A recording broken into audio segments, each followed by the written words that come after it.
سيد المرسلين سيدنا محمد وعلى آله وصحبه أجمعين. اللهم لا سهل إلا ما جعلته سهلا تجعل حزنا والصعب إلا ما شئت سهلا اللهم آمين. We continue inshallah with our exploration for surat al-Fatihah, and we were almost concluding from last time the different meanings around the ayat of Surah Al-Fatiha, as it is reported in the hadith that is reported to us from Abu Hurairah. The Prophet ﷺ said, "Ussimat salatu bayni wa bayna abdi nisfayn." That salah is divided between me and my servant in half. فإذا قال عبدي الحمد لله رب العالمين قال الله تعالى حمدني عبدي. وإذا قال الحمد لله الرحمن الرحيم قال أثنى علي عبدي. وإذا قال مالك يوم الدين قال مجدني عبدي.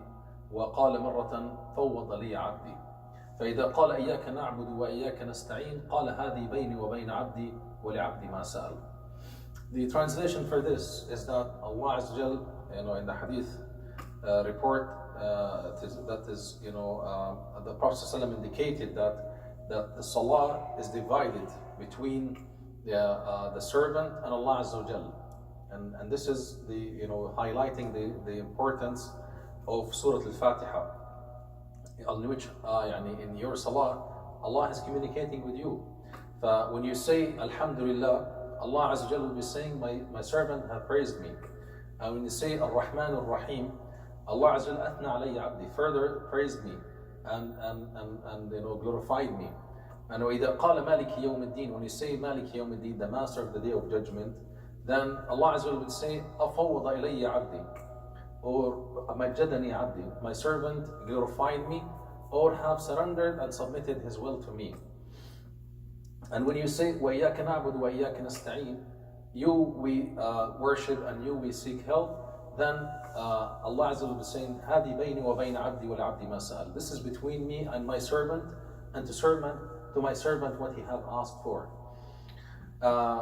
This is giving you an idea of how beautiful these meanings when we are engaged in salah. And this is what I am hoping that we are able to get to that level where the reason why we go in this details into exploring the meanings of Surah Al-Fatiha is we need to leave these meanings in our salah. The most beautiful and fruitful salah is to live every single word you say and utter in the salah. Relive the meanings of everything you are reading in your salah. Allah is talking to you. Allah is offering to you things, and you're in return returning back to Him and communicating to Him and showing your submission to Allah Azza wa Jal. And last time we explored the meaning of Alhamdulillah Rabbil Alameen, praise be to Allah, and how Allah is teaching us how to be thankful and how to praise Him in the Quran. And there are so many a few surahs that started by Alhamdulillah Rabbil Alameen. The first one is Al-Fatiha, and then Surah Al-Kahf also, and Alhamdulillah Fatir al-Samawati wal-Ard. And in this, Allah Azza wa Jal is teaching us how we can be thankful to Him, how we can express our thank to Allah Azza wa Jal. Alhamdulillah Rabbil Alameen, Ar-Rahman Ar-Rahim, and we said the difference between Ar-Rahman Ar-Rahim, how the Rahman is the sifa of Allah Azza wa Jal that will be associated with the Rububiyyah, how Allah Azza wa Jal's Rahmah is available to everyone that He created, from the Muslims and non-Muslims, and how Ar-Rahim is something that He have dedicated for the mu'mineen, both in the dunya and in the akhirah, because this is an inclusive adjective, sifa to Allah Azza wa Jal, that shows the maximum rahmah, and it is continuous, it's unchangeable.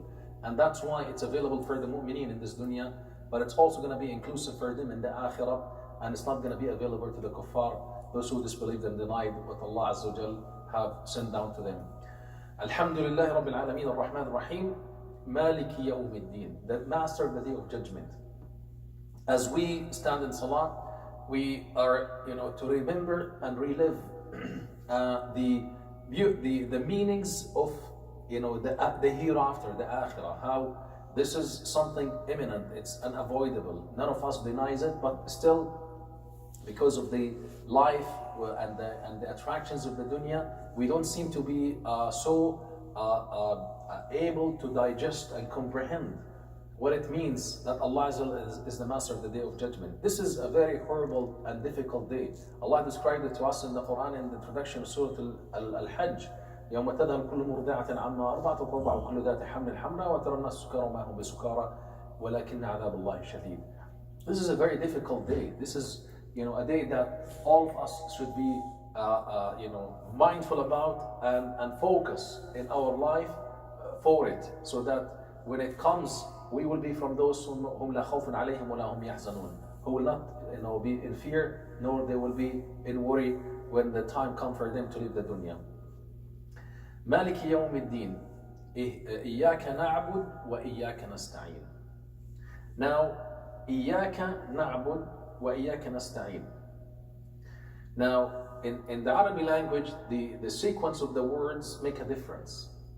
Allah is saying that إياك, you only we worship, and you only we seek help and refuge. This way of expressing or helping us to show our submission to Allah Azza wa Jal by إياك. It's only you, Ya Rabb. It's inclusive for you that we worship. إياك نعبد. We do not worship anyone else, whether it is in submission in the form of worshiping and bowing and standing and ruku' and sujood, or whether it is of showing the submission and the need to any entity that Allah has created. There are those who are submitting to the will of others in their life, whether by showing the worshiping to other creations that Allah created, as it was the case in the kuffar of Jahiliyyah, or whether it is believing that someone else could be of benefit for me. And that's why Allah says إياك نعبد, you Ya Rabbi only, inclusive, no one else that we worship. وإياك نستعين, and then we seek refuge by you, or we seek assistance from you, Ya Rabbil Alameen. Now here comes a catch that we need to be mindful of. Allah Azza wa put the ibadah first, and then the assistant and seeking the help second. This is a beautiful catch that gives you an idea of how the way to Allah Azza wa starts by full submission to Allah Azza wa. إِنَّهُمْ فِتْيَةٌ آمَنُوا بِرَبِّهِمْ وَزِدْنَاهُمْ هُدًى وَرَبَطْنَا عَلَى قُلُوبِهِمْ إِذْ قَامُوا فَقَالُوا رَبُّنَا رَبُّ السَّمَاوَاتِ وَالْأَرْضِ لَن نَدْعُوَ مِن دُونِهِ إِلَٰهًا لَقَدْ قُلْنَا إِذًا شَطَطًا. Allah is saying to you, the way towards Him would be by you starting and initiating the submission to Him, the worshipping to Him, the ibadah to Him. When you show the total submission to Allah Azza wa Jal, إِيَّاكَ نَعْبُدْ, and then you are qualified, you will be from those who are seeking the isti'ana and the help, and seeking the help from Allah Azza wa Jal. In another word, you're saying to Allah Azza wa Jal, Ya Rabbi, Ya Rabbi, I fully acknowledge and I admit and I fully declare that you as my Lord, as Allah, is the only one who is worthy of the worshipping, because you have created me and you have created everything around me, including those people who are in higher position in my life, whether socially or economically, and by surrendering and submitting to you through my worshipping, Ya Rabbi, and seeking the assistance from Ya Rabb al-Alameen, I am being superior, because I am stemming my power from being a true slave to you, Ya Rabb al-Alameen. إِيَّاكَ نَعْبُدُ وَإِيَّاكَ نَسْتَعِينُ اهْدِنَا الصِّرَاطَ الْمُسْتَقِيمِ. Guide us to the straight path. Ihdina, give us the hidayah. And this is here also another indication that the only way to Allah is by submitting to Allah Azza wa Jal. It's only you, Ya Rabbi, who give the hidayah. مَنْ يَهْدِ اللَّهِ فَهُوَ الْمُهْتَدِ وَمَنْ يُضْلِلْ فَلَنْ تَجِدَ لَهُ وَلِيًّا مُرْشِدًا. The hidayah comes from Allah Azza wa Jal. It's only through Him, no one else. So you need to start, you need to initiate. And this is a surah that, teaches us to be active rather than being passive. Start by your submission in ibadah to Allah Azza wa Jal. إِيَّاكَ نَعْبُدُ. And then, eventually, you will find that the assistance of Allah is coming towards you. As Allah Azza wa Jal indicated, as in the Hadith Qudusi, and إذا تقرب إلي عبد شبر تقربت إليه ذراع وتقرب إلي ذراع تقربت إليه باع وإن جاءني ماشيا أتيته هرولا. This is how Allah is showing us that it starts by you, and then eventually Allah's rahmah will be available to you, will be coming down onto you. And when we say Ya Rabbi, guide us to a straight path, ihdina. And here also another catch that we need to be mindful. You're standing in salah and you're reciting al-Fatihah and no one hears you. It's especially in the secret salah, or when you're standing between the hands of Allah reciting in Qiyam al-Layl, for instance. Why do you say ihdina in the plural form? This is something to contemplate and reflect on. Allah Azza wa Jal wants you to be mindful and aware that you is a member of a larger congregation that belongs to a community, and that community belongs to an ummah, and you cannot make it to Allah Azza wa Jal except when you are in the jama'ah, in the group. And it is the efforts of the group that would help you also be able to make it to Allah Azza wa Jal. It's your dua to me when you say ihdina, guide us, and what would be in help for me in the weakness moments of my life, when I feel that I am down, or when I feel that my iman is weak, or when I feel that my nafs is so vicious, and the temptations of shaitan is so powerful.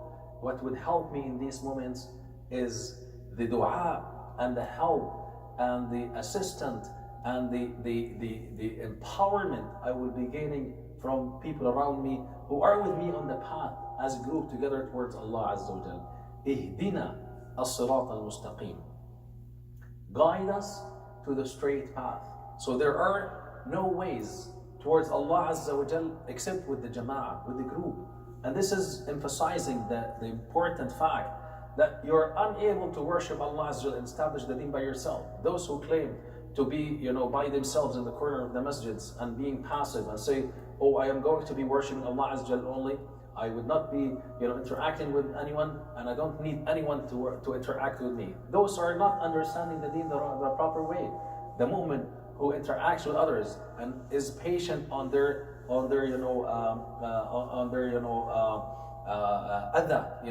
their hurts, then is the real mu'min, the one who is have a true understanding to the deen of Allah Azza wa Jal.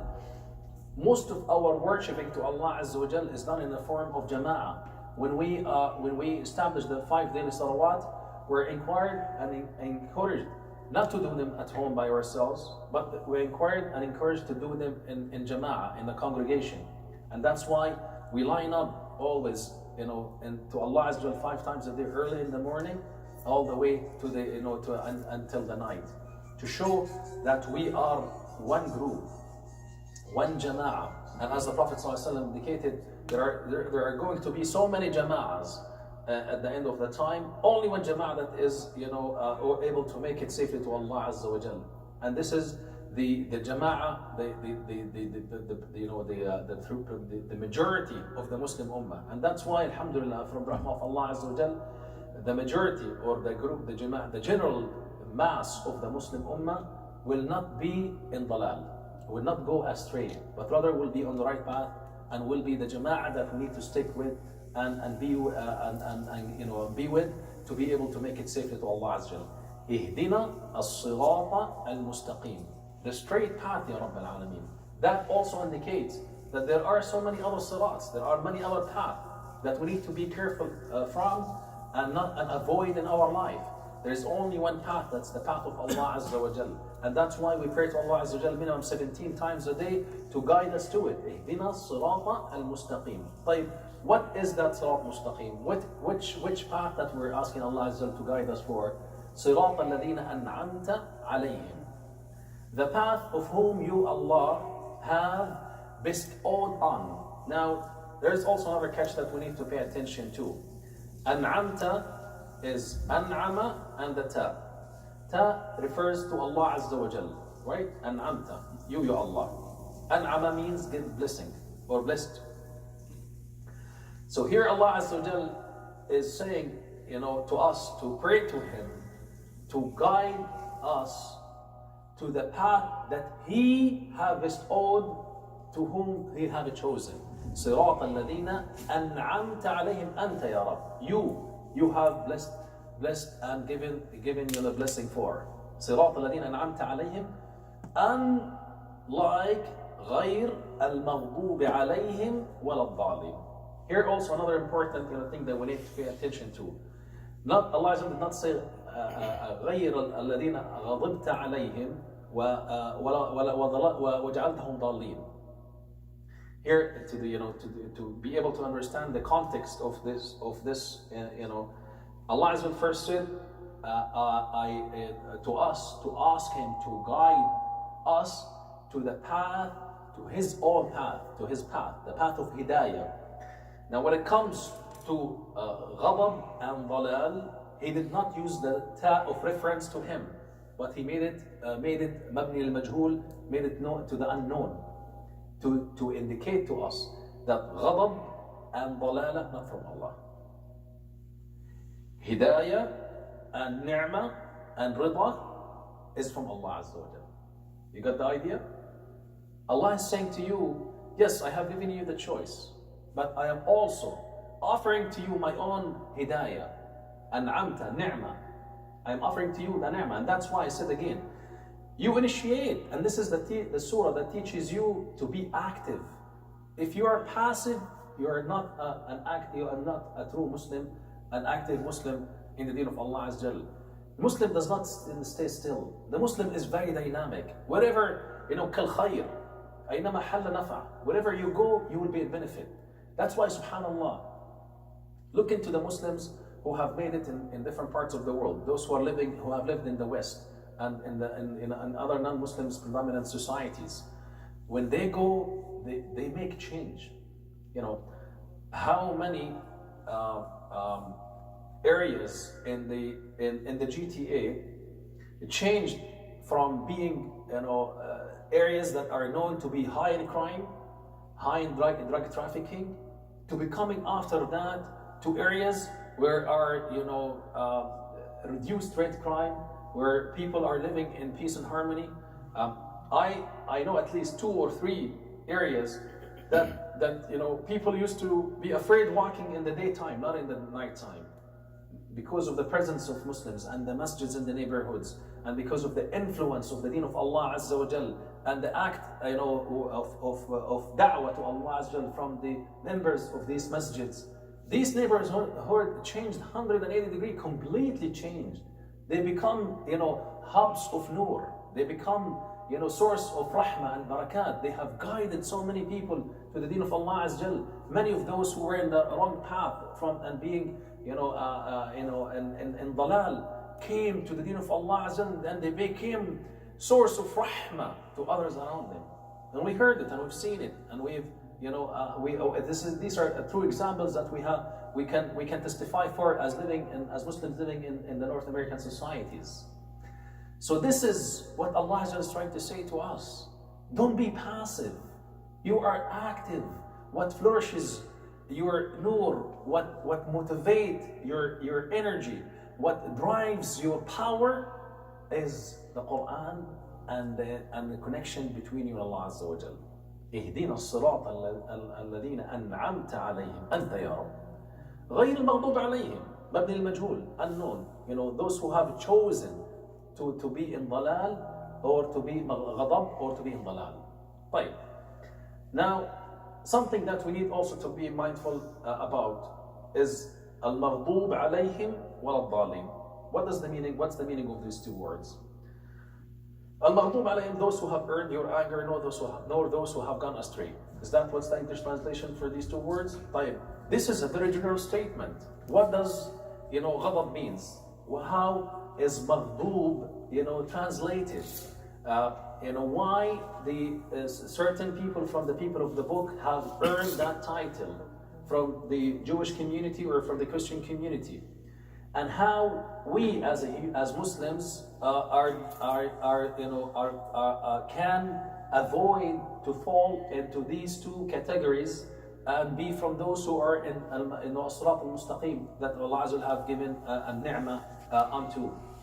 Al-Maghdub, those who have earned the anger of Allah Azza wa Jalla, are the people who have known the truth but have chosen to not to follow it and abstain from it.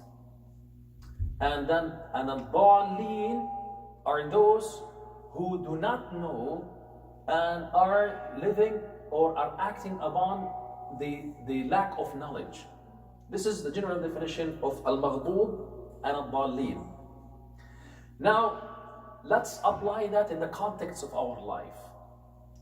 And this is why it's important to understand the Quran applied in our life. There are those among us who know, who understand, but they don't choose to act upon what they know and understand. They know that you are, as a Muslim, as a person who has faith, as a representative to your faith, as a person who have the knowledge, should be acting upon your knowledge. Cheating is haram, lying is haram, mocking others is haram. Yet we still see people who know this, but they still act upon it. We know that you should be acting the honorable manners in your life. Yet you choose, you know it for a fact, but you don't act upon it. You know that you should not be talking behind people's back and create fitna. Yet we still see it from those who are known to be people of knowledge or understand and know these things. Being a person who is a source of rahmah and mercy and understand what it means to be like this, but yet we see different attitude from people who might look like as representatives of the faith or look like as people who represent the deen. So acting what you believe in would make you avoid to be from those who are earned the anger of Allah Azza wa Jalla. غير المغضوب عليهم. We cannot only look into one perspective and another perspective into the translation and the meaning of this category in the Quran. It is very broad and we need to apply it in our life. I need to know, but at the same time I need to act upon what I know. And I like what Sha'rawi, Sheikh Sha'rawi rahmatullah alayhi said about the tafsir of al-Maghdub. Those who do not know, well then we know that in Islam, if you don't know, you're not held accountable. Isn't that what should be the case? Well, why they earn the anger, why they're described as Dallin, as misled? Because they have failed at the first place to be from those who understand. So not seeking the knowledge is not an option for you as a Muslim. As a Muslim, you're expected to learn and seek the learning and understanding for your deen. It's not a choice for you not to understand. You have 5 daily salawat. It is your obligation and responsibility to know how to establish your salat to Allah Azza wa Jalla. This is from the basics. You are obligated to pay zakah. Then you are expected to understand the principles of zakah. You are expected to fast for Allah Azza wa Jal the month of Ramadan. You're obligated to seek the knowledge and understand, how can I fast to Allah Azza wa Jal? These are things not a choice for you. This is again, getting you back to the same principle we have been talking about. Being a Muslim is not, being a Muslim means being active. It's not a choice for you as a Muslim to be passive. Sitting in the corner is not going to make you a Muslim, but rather going to make you a passive person in the society in which you're living in. You need to be an active, dynamic person. First, understanding your deen. Second, applying what you believe in your life. And third, inviting others who are around you to the deen of Allah Azza wa Jalla. And this is what can make us avoid fall in the category of maghdub alayhim, those who have earned the anger and those who have being misled from the deen of Allah Azza wa Jal, and will make us qualified to be from those whom Allah Azza wa Jal have an'am alayhim, an'amta alayhim. So this will give you an idea, يعني, by exploring these meanings in Surah Al-Fatiha, how beautiful these understandings and meanings are in Surah Al-Fatiha. And that's why it's no surprise that we read this short surah every time we submit to Allah Azza wa Jal in our salah. Every time we stand between the hands of Allah Azza wa Jal, we recite this, in every ruk'ah to Allah Azza wa Jal. And I hope, as I said again, that we're able, when we stand in salah, and especially, and this is I mean that I hope that we're able to exercise once at least, to stand in Qiyam al-Layl reciting Fatiha only. I know a person who was going through a very difficult time, and in one night he decided just to stand up and reflect and contemplate on Surah Al-Fatiha, as many of us, the righteous who from before have done it. 45 minutes was not enough to be able to finish Surah Al-Fatiha in one ruk'ah, as you're contemplating and reflecting on every single word you recite. Allow every word to penetrate your heart, and allow it to empower you, and allow it to download the rahmah from Allah Azza wa Jal, and allow it to relieve you from the pain and difficulties that you are going through. Mindfulness nowadays is a big business, and many of you probably have seen some of the studies about the function of the mind when the CT scan is done to it, when people are engaged in mindful activities and when their mind is wandering, and how when you are in mindful activities, your brain is more active and fully functioning, and how the disease that steals your mind is the ghafla, as we call it. Just let your mind roaming without control. And this is what happens to us a lot. When we're standing in salah, we start by focusing, and then eventually our mind roams somewhere else, goes somewhere else. And this by itself is a destructive disease. Whether you're doing your salah, whether you're reading Quran, whether you're studying as a student, you need to stay focused. You need to be able, and whether you're doing your own work. When you are at work, especially if you are doing a work that requires from you physical, mental attention, then you're unable to do it if you're not focused, you're not mindful. And subhanallah, there's a research that I come across once done by Muslim researcher who have done the same study on those who are mindful in their salah, khashi'een in their salah, and those who are not khashi'een in salah. And they got similar results from CT scan for the brain to those who are in mindful in their salah and focus and reflecting on every single word they recite in their salah, and to those who are exercising mindfulness, which is, as again it's a skill you gain and you are trained for, and it takes you about more about weeks and months even to be able, of continuous training, to be able to master that skill, to be mindful in your life. Alhamdulillah, from the gracious bounties of Allah Azza wa Jal, we are being encouraged to do that in our life. And we're, as we try and fight with shaitan always, one day we will be able to make it and be more mindful in our salah, inshallah. With this, we can conclude the Surah Al-Fatiha, which is the surah, as I said again, is one of the most blessed and beautiful surahs that Allah Azza wa Jalla has revealed to the Prophet Muhammad sallallahu alaihi wasallam, and it is the cure, it is the rahmah, the barakah, and everything. And we will inshallah move from there to talk about the short surahs at the end of the Quran.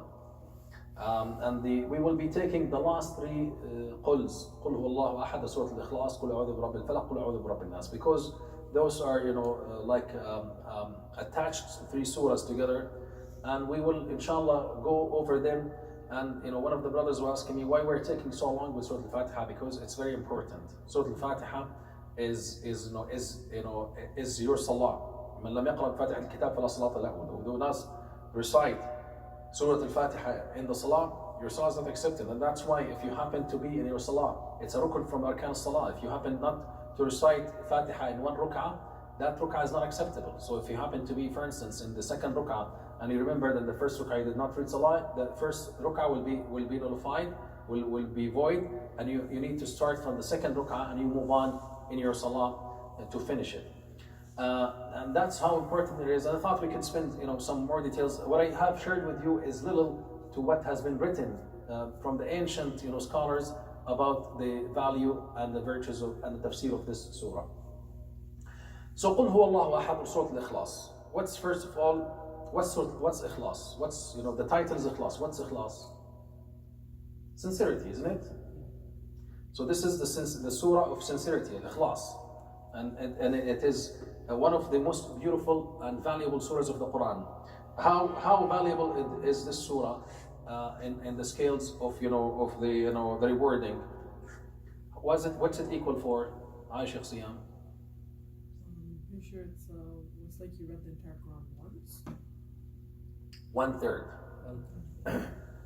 Surah Al-Ikhlas equals 1/3 of the Quran. So reciting the Surah Al-Ikhlas 3 times will give you the rewards of reciting the whole Quran. And that's, and one of the Sahaba, in one of the battles, the Prophet ﷺ sent a group in a mission, and in the leadership of one of the Sahaba, he would conclude every ruk'ah he recites with Surah Al-Ikhlas. He would recite Al-Fatiha in short surah, and then he concludes with Surah Al-Ikhlas. And they said to him, why are you doing this? We will report you to the Prophet ﷺ. And the Prophet ﷺ, when they reported that to the Prophet ﷺ, he asked the Sahaba, ask him, why did he do this? Why is he concluding every ruk'ah with Surah Al-Ikhlas? And then he said to them, because I love this surah. And then the Prophet ﷺ conveyed to him that Allah loved him for his love to this surah. This is, a truly lovely surah that requires from us to be familiar with its meanings. And one of the things, inshallah, as we conclude the tafsir of this surah, you will find how this surah have made a difference in your life as a Muslim. Contrast with other faith backgrounds. This is a surah that focuses on the tawheed, on the oneness of Allah Azza wa Jal. قُلْ هُوَ اللَّهُ أَحَدٌ. Say, O Muhammad, when they ask you, they said that who is Allah? That's the kuffar of Quraysh, when they said who is Allah? And then Allah Azza reported to the Prophet ﷺ to say to them, قُلْ, say, O ya Muhammad, قُلْ هُوَ اللَّهُ أَحَدٌ. قُلْ هُوَ اللَّهُ أَحَدٌ. And emphasize that Allah is Ahad, one. Allah as-Samad, that he who is in need and he's not in need for others. قُلْ هُوَ اللَّهُ أَحَدٌ اللَّهُ الصَّمَدُ لَمْ يَلِدْ وَلَمْ يُولَدْ. He was not born, nor he was he begats not, nor he was begotten. He did not give birth, nor he was given birth. So he is unlike of his creation that he created. قُلْ هُوَ اللَّهُ أَحَدٌ اللَّهُ الصَّمَدُ لَمْ يَلِدْ وَلَمْ يُولَدْ وَلَمْ يَكُنْ لَهُ كُفُوًا أَحَدٌ. And there is none co-equal nor comparable unto him. This is the basic English translation to this surah, right? Right.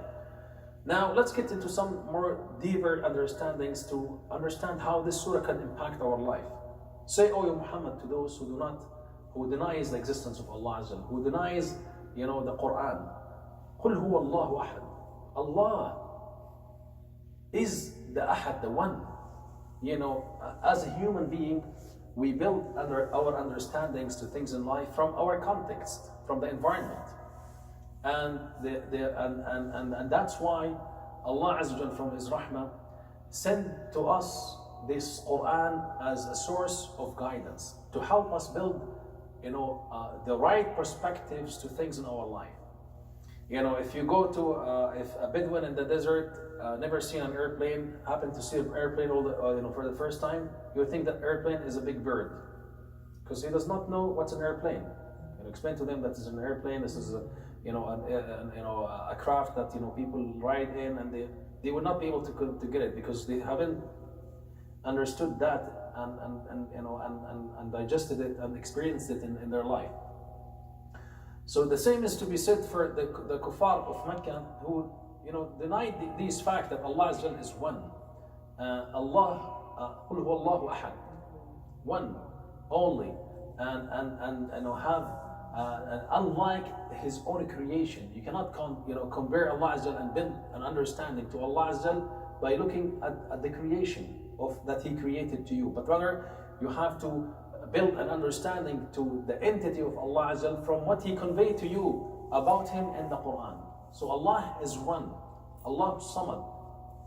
Samad, that that is needed. Everybody needs Him, and He's not in need of any of His other creations. The notion for God to be an entity or someone who wrestles with the power of evil or shaitan and fight back and once being beaten and then beats back again, is an image would not serve the need of the human to be able to connect with a super entity. As a human being, we're aware of the fact that we're weak. We do not deny this fact. And that's why there is the fable understanding that we have Superman, super whatever different images for that are introduced to children, because this is a fact. Our physical ability is limited, our cognitive ability is limited, and we always look to connect with a super entity that we can connect and rely upon in difficult times. So the image of God or Allah should be a perfect image that is superior, that help us to feel comfortable when we try to connect with in difficult times. When I know that that God could make mistakes, or billah, I can get angry with Allah or with God, astaghfirullah, and because I can dare Him, I can challenge, I can this by itself, it creates a state of instability in the mind of the person, and that's why, from my experience dealing with people in difficult situations from different faith background, you don't understand what the impact of understanding of Tawheed, the oneness of Allah Azza wa Jal, have in your life. Knowing that Allah Azza wa Jal is only one, and He's superior, He's unlike His creations, and He has the ultimate power to do whatever He wishes. His power expands from what's in the earth and what's in the sky. When you feel and know that this is who Allah is, that in difficult times and difficulties sometimes comes either from a sickness we have, a physical sickness we have in our body, or it's from being subjugated to from unfair treatment from others around us in the environment we're in.